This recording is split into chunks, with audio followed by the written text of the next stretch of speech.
Hello again, everyone. My name's Mark Walmsley. I'm the founder of the Arts and Culture Network. We're over 140,000 strong now around the world. Independent, borderless, inclusive, diverse. We have no national, political, or religious affiliations. We're a little bit pirate in that respect. But this is the best bit of the job for me. This is where I get to introduce to you one of our full members, and Rafe Gomez has joined me from Danceteria. Rafe, thank you so much for being one of our full members and for joining me today. You're very, very welcome, Mark. I am thrilled to be here, and I appreciate you taking the time to want to talk to me.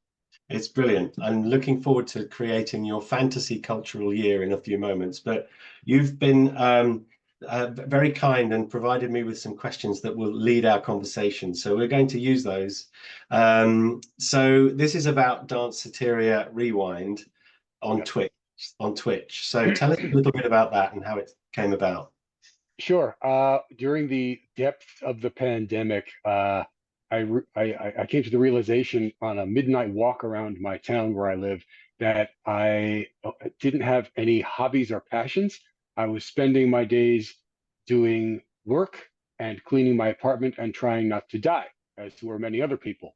And I needed something to just keep me straight and sane and inspired, and I didn't have any solutions. So I gave it up to the universe. I offered it up, and whether you think of the universe as being something out of Star Wars or a great hairy thunderer, I don't know, but I just put it up. I said, I don't have any solutions here. I have no ideas. Just give me some ideas. Throw something at me, inspire me. And eventually I came to having some insights. And one thing I wanted to do was I wanted to DJ. I had been a professional radio DJ through the 2000s, and that ended in 2008. I wanted to do something like that again. I couldn't do it live because clubs were all closed during the pandemic, and I couldn't really present myself as Rafe Gomez because no one cares who I am. But here comes the second part of the revelation.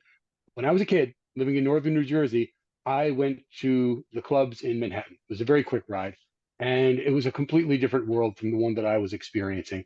And the one particular club that blew me away was a place called Danceteria. It was open from 1979 to 1986. It had 5 floors. And the thing that impressed me was not only the clientele and the amazing people who worked there, and we'll talk about that in a sec, but the diversity of the music that was played. It was not just one genre. It was emerging rap, emerging EDM, Latin stuff, funk, disco, punk, and it blew my little New Jersey mind away. And I had the idea that I'm going to recreate this. I'm going to create a theater of the mind and recreate what it was like to go into this amazing nightclub. And I did a tremendous amount of research of the original DJ playlists, plus the stuff that I remembered from back in the day. I picked up 2 books, one called This is the Place, This Must Be the Place by Jesse Rifkin, who covers that scene, the downtown New York arts and culture scene, and another one called Life and Blood on the New York Dance Floor by a British gentleman named Tim Lawrence. And between those 2 books, I learned a tremendous amount of the backstory of what I was experiencing, and that was the template for creating Danceteria Rewind, which I eventually plugged onto on Twitch, which is a place for mostly gamers, but it's also for DJs as well. So I began in the winter of 2022 in February, and since then it has grown to around almost 50,000 followers from across the country who just love the way they feel when they hear this amazing audio soundtrack museum tour of what it was like at this incredible club. Fantastic. That's great. And you said that some big names, some recognizable names were involved back in the day. It was famous for being a place where people went who were on the verge of something. So be that the clientele like me, I wasn't really on the verge of anything. I was just trying on the verge of this is awesome. The people who worked there included the Beastie Boys. They were janitors. LL Cool J was a doorman. Sade briefly was a bartender. Debbie Mazar, who's an esteemed chef and actress, she worked in the coat check. Keith Haring, the incredible artist, was a waiter at this club. Jean-Michel Basquiat painted portraits. In fact, famous story, he was hired to paint a portrait and got paid up front and he didn't finish it, so the owner was pissed at him for that. And the most famous alumnus of Danceteria was Madonna. Madonna was the coat check girl, and she also operated the manual elevator, because this building, this 5-floor building, used to be a factory when it was originally built. So it had those original guts in them. And just imagine walking around this place and you don't know who these people are. They're working there. They're all trying to get their thing off the ground. And what blew me away, Mark, was this sense of collaboration, artistic collaboration. Video artists are helping, musical artists are helping, painters are helping, fashion folks. Everyone is supporting everyone else in their aspirations and their dreams. And that, I felt that, I tasted that. And that's why it was just such an amazing place. And I wanted to bring it to folks who either were not old enough to experience it or lived in a different part of the world. But I knew that musically I could take this and bring it back to life. Well, you've done a fantastic job. You're almost like thank you. kind of a musical archaeologist, and in that respect, or a kind of I'm trying. Cultural anthropology. That's what you're doing. It's fantastic. Yeah, So, that's I great. really look at it like that. Yeah. Where can we find it? So we search on Twitch? Every Thursday night, 8 to 10 p.m. Eastern time in the States. It's twitch.com/Danceteria Rewind. That's it. It is free, and you don't have to log in if you don't want to. If you do log in, you can chat with me. But if you don't, you can just go to the URL and listen, and I will take you somewhere. Excellent. That take you back to the Danceteria in the 80s and 70s and 80s. That's fantastic. Wherever this appears, we'll put that link, make that link really prominent. That's great. No, thank you. It's wonderful to get a sense of that. I love that there's so much passion and reminiscence driving your determination that other people should enjoy what you found so awesome. So it's fantastic. Exactly. And I'm really just trying to bring joy to people's lives, whether they want to just use the music as a soundtrack or really study what I'm doing, because so much of it that I play has been sampled, has been used in other artists' music, has been inspired music that actually is popular today. That has its roots in so much of what was played. And actually, there's somewhat of a correlation with the UK. There was a club in London, I'm sure you're familiar with it, the Blitz Club, where it was this hub of incredibly talented people that were all getting off the ground, Spandau Ballet and Boy George and Stephen Strange. So the idea of this nexus where artistic folks are building themselves, that's what Danceteria was as well. And sadly, we don't have that quite the same level of that scene going on anymore. You know, yeah. It's a real shame, because digital technology has made it ironic. It's made it easier for us to discover new music, and I love it. I would not be a fan of Juan Luis Guerra or Dream Theater if it hadn't been for Spotify suggesting it years ago. Both of whom I've traveled abroad to see live. Wow. And I'm a musician by training, but a classical percussionist by training. But I do love that. The variety of that, which is going to be so much fun talking to you about what I'm going to do now, because there'll be some painful choices you've got to make artistically over the next few minutes. So thank you for that. Danceteriarewind.com, is it? No, it's twitch.com/Danceteria Rewind, because that's where it lives. Twitch.com/Danceteria Rewind. But you just mentioned something interesting about how it's difficult to experience something like that today. I'm sure in London, because the real estate is so expensive, there wouldn't even be a place for these kinds of really cool clubs to exist. And in New York, back in that era, there were approximately 10,000 liquor serving nightlife establishments across the 5 boroughs. Today, there are 1,000. So it's impossible to recreate a scene like that. But if you go to my Twitch channel, close your eyes, I will beam you back. Yeah. Well, you should connect with Evan Snow. He's one of our full members. Evan is the director of Zero Empty Spaces in Florida. That's great. Yeah, he's campaigning to make empty spaces available for artistic and cultural projects. So that is what fertilizes a scene like this. Yeah, exactly. Find a warehouse, just do it. I mean, we had that period, didn't we, in the 80s, where there would be an illegal rave in a barn somewhere in the middle. Exactly. And then that was the last hurrah of that kind of scene, unfortunately. Yeah, Anyway, there we go. Well, let's see if we can bring some of that back to for our children and grandchildren. I am in.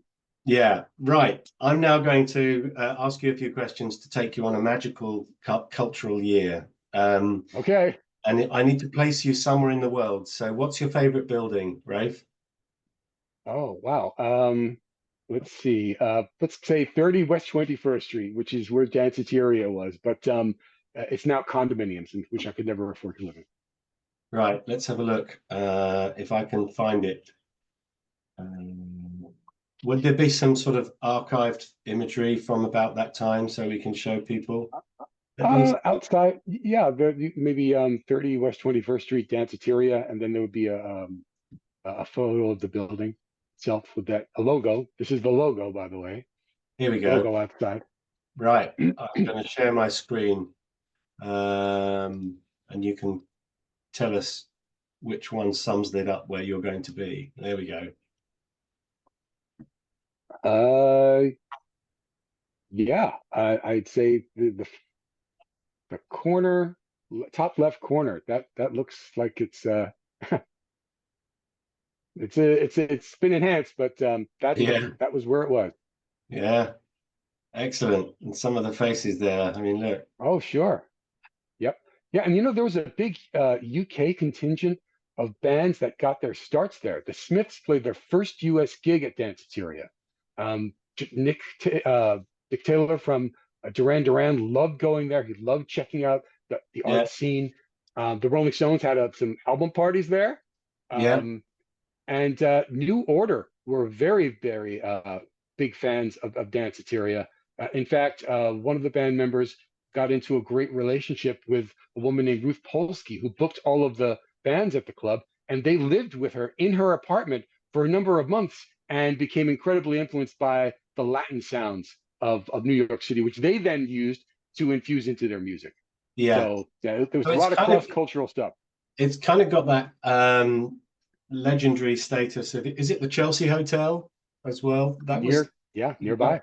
yeah, and Studio 54, of course. So, Well, but Studio 54 was all about the money and the beauty and the velvet rope, and Danceteria, their thing at the doorman was, you know what? If you get what we're doing, come on in. We don't care where you're from, how much money you have. If you dig this idea of this collaboration and this artistic support, you're welcome. And I used my little fantastic. fake ID that I got in Times Square that made me say I was 21 when I was actually 17, and I got in.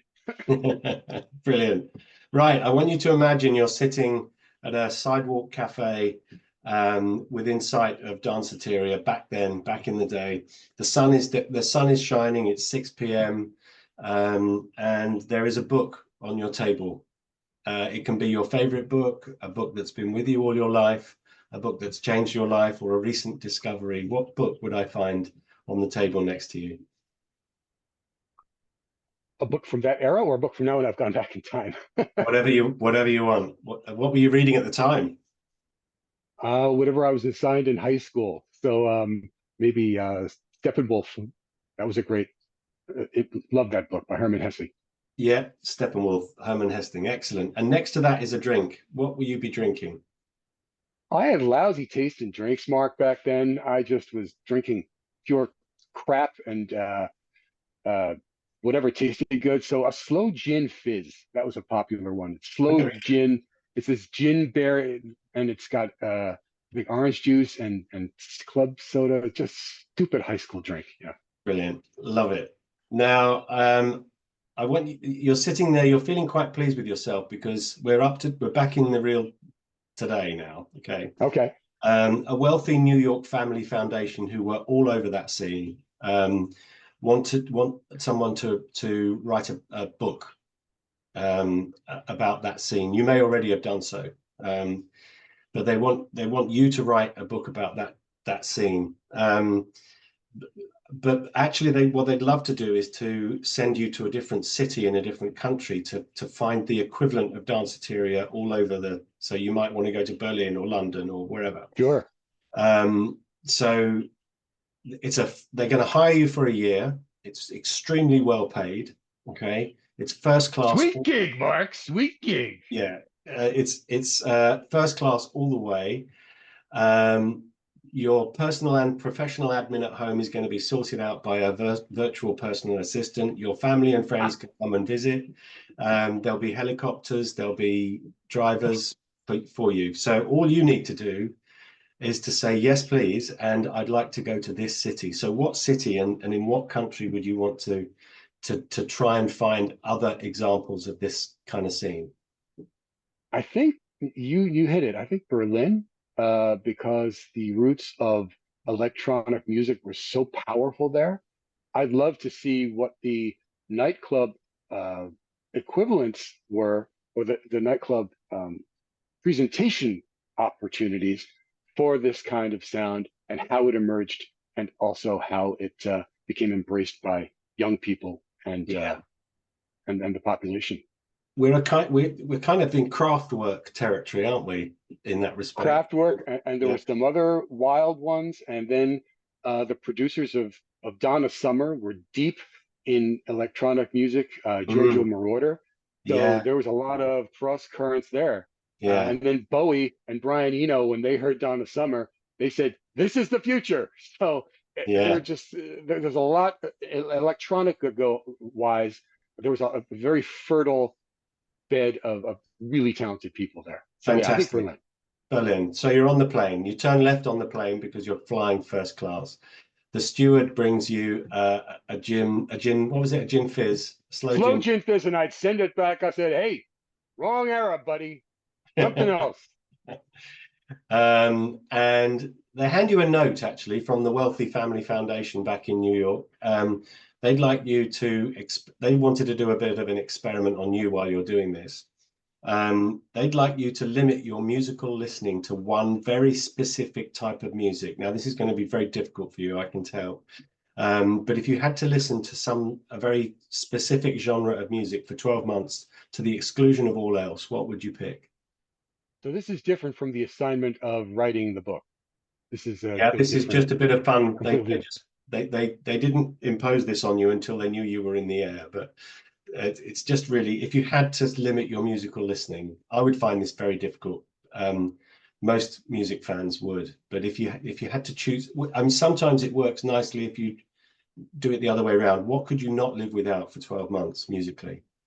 I think Latin Boogaloo, which was a variant of salsa in that emerged out of New York.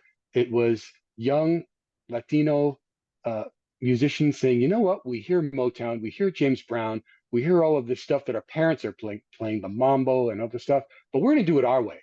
So they came up with this new genre of Latin music. It was almost like the rap of the Latin community, of the Puerto Rican community in New York, and it exploded around the world. And it made its way not only into the Danceteria bands because they heard the stuff walking around the streets, but it also made its way to the UK. There was a huge scene in London in the early 80s that embraced Boogaloo and salsa. There were bands like Modern Romance, Blue Rondo a la Turk, New Order was influenced. It was just one more example of that overseas sharing. And I love the stuff. It's melodic and it's rhythmic. And yeah, I could live with that for a year. Brilliant. Absolutely. Excellent. Okay, now you get to Berlin, um, and there's a group of young people ready to take you under their wing. They whisk you off in a limo to a beautiful loft apartment overlooking Alexanderplatz, and the river on one side and Alexanderplatz on the other kind of area. And they say, right, settle in, unpack, relax. We're going to come and take you out to a dance performance, and then we're going to take you to dinner. Now, you're in Berlin, but you don't have to stay local for culture because I have a magic wand and I can put anything on that stage. Okay. My man. Yeah. So 2 hour dance performance, any dancer, living or not, any dance group, any dance style, what would be on the stage for you for a couple of hours? So I'm viewing this. Yeah, Okay. I don't know who won the gold medal for breaking in the Olympics, but I'd like to check them out. that would be I don't know great. who. Yeah, Isn't it great that a performance art is part of the Olympics? yeah. I didn't know this until recently, but Pharrell Williams is campaigning for a cultural Olympiad alongside the Olympics in LA. That Diff would be fun. it would be, but I think it would want to be more celebratory rather than competitive. That's true. Yeah, but until 1948, there was one. That was a parallel cultural Olympiad, and they stopped doing it in 1948. So Wow. yeah, so that would be. I mean, it's so difficult. How can you compare a violinist to a Yeah, trumpet player? Difficult. it'd be ridiculous. Yeah. So what? So that's the dance performance. What do we say on dance? Have we decided on the dance show? Whoever was the winner of the Got it. Yes. Olympics breakdancing competition, I'd love to see them in a Yeah. performance. That's on the stage for you. That's perfect. Now, Berlin is a cosmopolitan city with national cuisine restaurants from all over the world, and you get to choose which cuisine for dinner. I would go to the maitre d' and I'd say, listen, where do you go uh, to eat? What's awesome among the folks, not the guests, but the locals? And that's where I'd start Yeah. because I'd want to experience the real stuff and nothing that's been buffed up for folks like interlopers like me. Okay, deal. I never choose what to eat in a restaurant. My daughter chooses for me, even if she's not there. I send her a photo of the menu and she decides what I'm having. So it's always a surprise when I go out to dinner.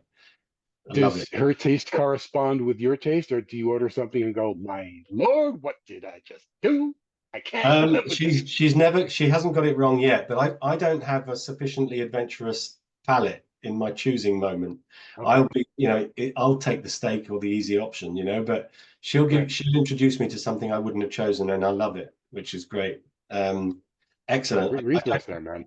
Yeah, she doesn't do the same for music because we don't have similar tastes. Yeah, Anyway, okay, so next day in Berlin is sport day. What sport would you like to watch for a couple of hours? I'd like to see German boxing. I love boxing, and Germany's not aside from Max Schmeling back in the early 20th century, not renowned for boxers. But I'd like to see what they're doing. I'd love to sit with someone who could explain to me what the German boxing style is, if there is Mhm. one. I'd find that fascinating. Okay, there's a surprise that I didn't see that coming, which is why I do this. It's lovely. Now, also in Berlin is a new art gallery which is digitally enhanced that allows Hmm. people to put on a virtual reality headset and step into the work of a famous artist and walk around. Who would you like to step into in that respect? Which famous visual artist? I can't remember I can't. There were some early modern artists that emerged out of Germany, and I can't remember the names. Kandinsky, perhaps. I'm not sure, but I'd like to see who turned out to be an influencer. Influencer. Oh my God. Among artists from Germany, and yeah, and do it that way. I'm really all about trying to infuse myself into the local vibe, Yeah, and so when it's about Germany, I'd like to experience German artists. 20th century? Yep. Right. Let me find some, and we'll tell people what we've got. Famous German 20th century artists. Gerhard Richter, Emil Nolde, Franz Marc, George Gross, Hans Hartung, Paul Klee. That rings a bell. Bulkley. Paul Klee. There we go. Yeah. You can that's let's just show everyone your choice. Paul Klee. Here we go. Um, images. Swiss German artist. I'm just going to show everybody what you're going to be walking around. Very um, un-German name. Two monosyllabic first and last. Bing, bing. Very simple. yeah, there he is. Yeah, absolutely. Okay, you're going to be walking around in this in 3 dimensions, Yeah. Oh man, that would be a lot of fun. wouldn't it? Yeah, Yep. excellent. Okay, right, we're nearly there.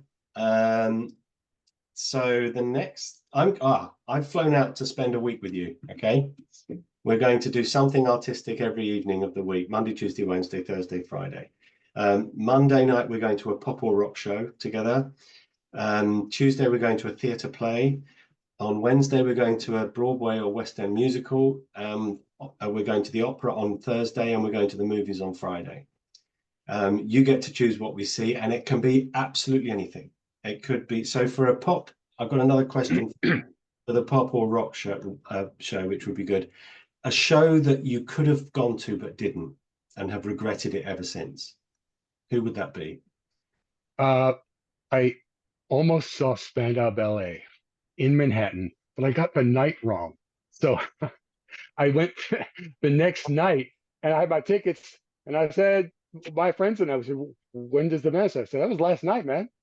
And Oh, I, yeah, and so that I'd like to see those guys um, up on the stage again. But musically, I'd love to see a German jazz band. I'd love to see what the premier jazz Berlin jazz ensemble is.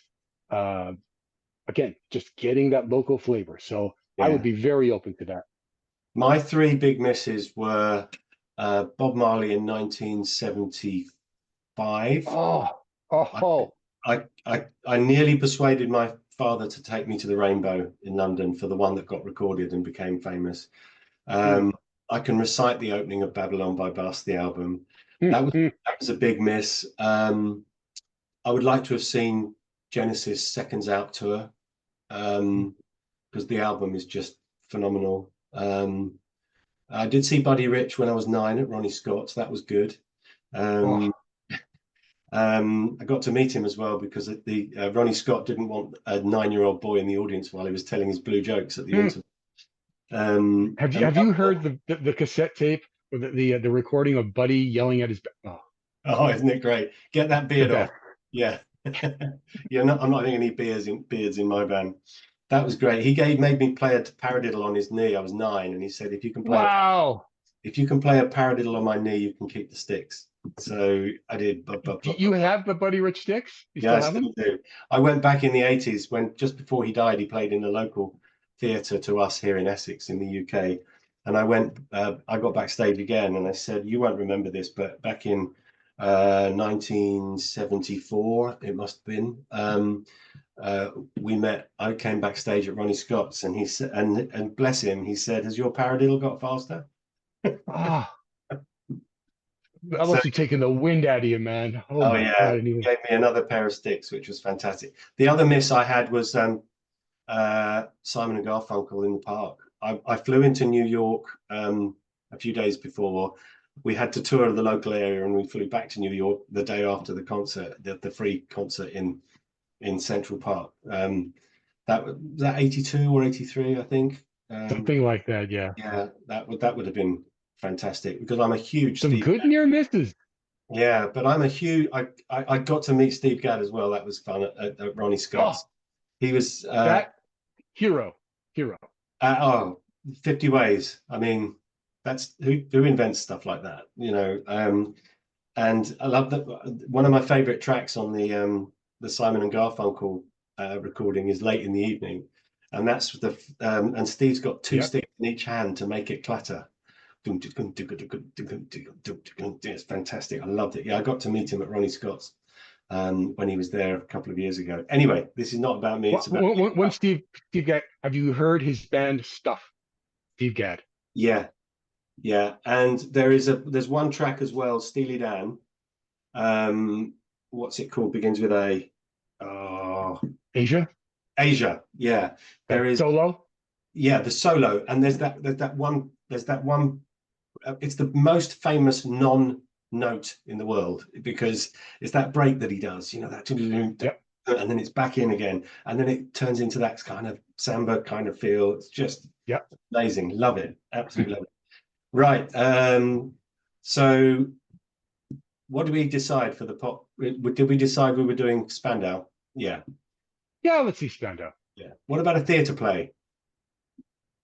I would ask what the English language popular play was in Berlin at the time, or if there's a translation mechanism, I would do that as well.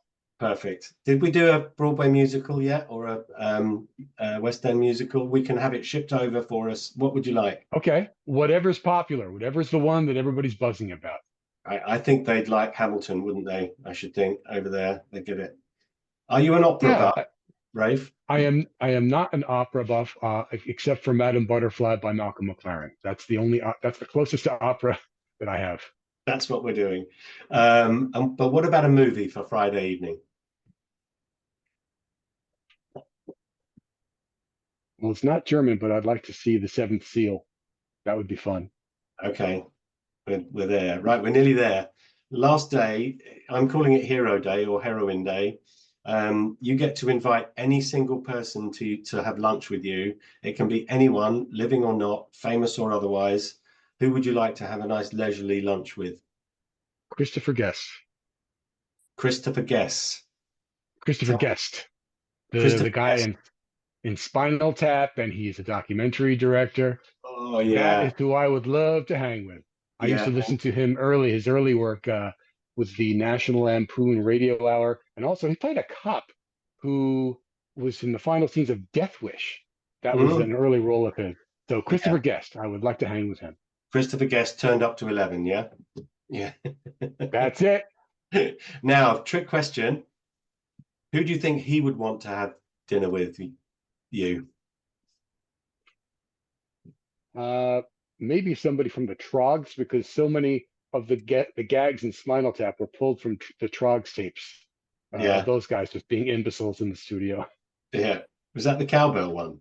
Um, Uh, oh no, the Trogs did Wild Thing, and there oh was a tape of them arguing about with each other. There's not that, no, it's this, da da, not da da. And yeah, I remember these guys that. heard it, and they went, oh my god, the source material here is Oh, priceless. brilliant. That's great. Excellent. Right, you're on your way home, I'm afraid. I've gone home. You've done your tour. You've got everything for the TED Talk, the lecture series, the book, everything's sorted. You're on your way back, and the restriction to listening to one specific genre of music has been lifted. So, what would you like to listen to that you hadn't listened to for 12 months that's not that? Uh, the latest pop music, because I am not connected at all with what's happening, and I'd like someone to curate that for me so I can get a sense of who's doing what, who's producing it, and why it's something that I should be listening to catch me up Yeah, and be aware of. that's brilliant. There we go. You're home. That's your fantasy cultural year. Did you enjoy it, Brave? I enjoyed it, and I also did not mention that there are some pharmaceuticals that I would have had with me the entire time. Advil and Arnica to help survive backache and inflammation. So Yeah, I would have had an ample supply of those. that's brilliant. And caffeine, lots of caffeine.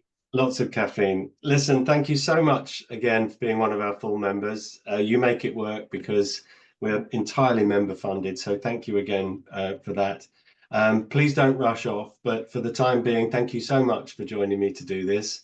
I'm looking forward to watching it back. Rafe, Absolutely. did you enjoy that? Mark, that was so much fun. And I loved your questions. And you made me think, which I always love. I love to be challenged. So that was tremendous. Thank you. Great. Thank you so much.